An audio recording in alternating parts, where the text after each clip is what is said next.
Pasmado ang bunganga. Beep, beep, beep, beep, beep. Ang tagalupa na viral ang mukha. Bip, bip, bip, bip, bip. Bumibip, bip, bip, bip, bip, bip, bip, bip, bip, bip, bip, bip na ba? Ang lahat! Martian! Beep, beep, beep, beep. Enrico Pañero! Bip, bip, bip, bip, bip. Beep, beep, beep, Bip, bip, bip, bip, bip. Bip, bip, bip, bip, bip. Titilaok! Titilaok! Beep, beep, beep, beep, beep. Ito na ang 101.1 Yes FM Balitang Hoy! Sa mga yes pre natin na mahilig manood ng mga vlog, most especially mga yes pre, yung mga MMDA clearing operation. Yan, yung kapag nakapanood kayo na may mga sinisita, kapag meron kayo napapanood na isang malaking opisyal na may mali sa paggamit ng kalsada, ng parking, o kung ano-ano mga violation, mga yes friend, nakaka-entertain naman talaga, no? Ang mga vlog na yan.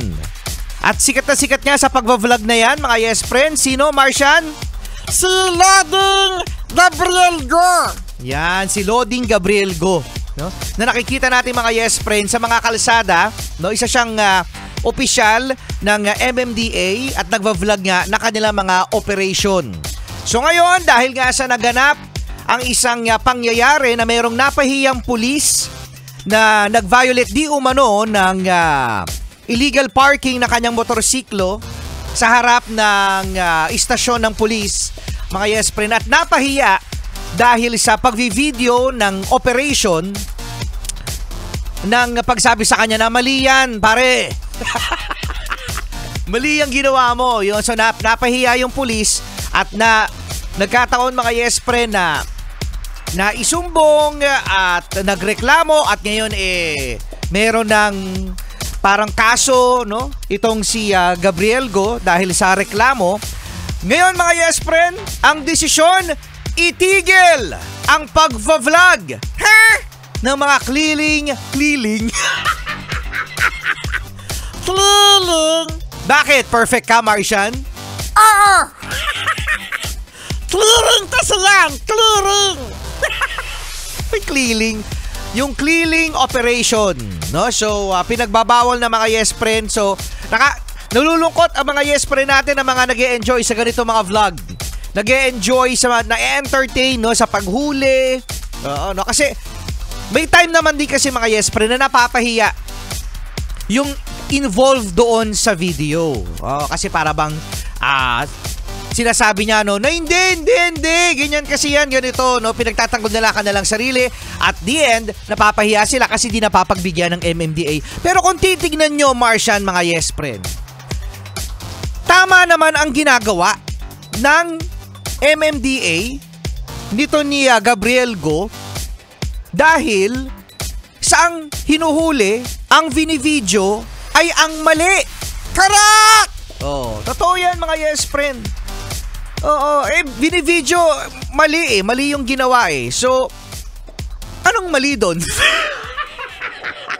Anong mali? Yung napahiya yung isang tao. Pero kung titingnan nyo, kaya siya napahiya dahil mali ang kanyang ginawa. So that means na merong resulta ang kanyang ginawang aksyon, which is, ayun nga, mali yung kanyang ginawa.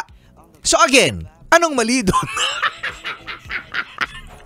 Anong gagawin natin? Titigil yung ganyang operation. Oo. Di ba mga yes, mayroong nga isang maganda yung sinabi yung isang netizen, na tama ang ginagawa ni Gabriel Go. Siya ay nasa maling bansa lang. Nakakalungkot isipin mga yes, siya ay nasa maling bansa lang, which is ang Pilipinas. Pero tama yung ginagawa ni Gabriel Go kasi ito ay nagpapatunay na dapat sinisita, no? O kaya naman binagbabawal ang mga ganito. Well, nandito nga naman tayo sa Pilipinas. So ano mga yes friend, anong reaction nyo dito? Nabawal na yung mga vlog sa mga operation na mga ganyan kasi meron lang napahiya na isang pulis. Kung sino man yan mga yes friend na napapahiya. Nung mapapribado, bawal daw na ang pagva-vlog sa mga traffic violation. Yan. Kasi merong napapahiya! Sino ba ganyan napapahiya? Yung mali! Yung mali. So, ano na lang yan, lesson learned, no? Sa mga yes pre natin, no, na napapahiya. Because again, ginawa mo yun, may reason kung bakit i-call out. Ganun. Siya mga yes friend, walang katapusan tong ano na to. Kasama niyo pa rin, Rico Pañero. At my son, si Rico Pañero, grabe, ang daming sinasabi. Daming sinasabi yung Rico Pañero niyan.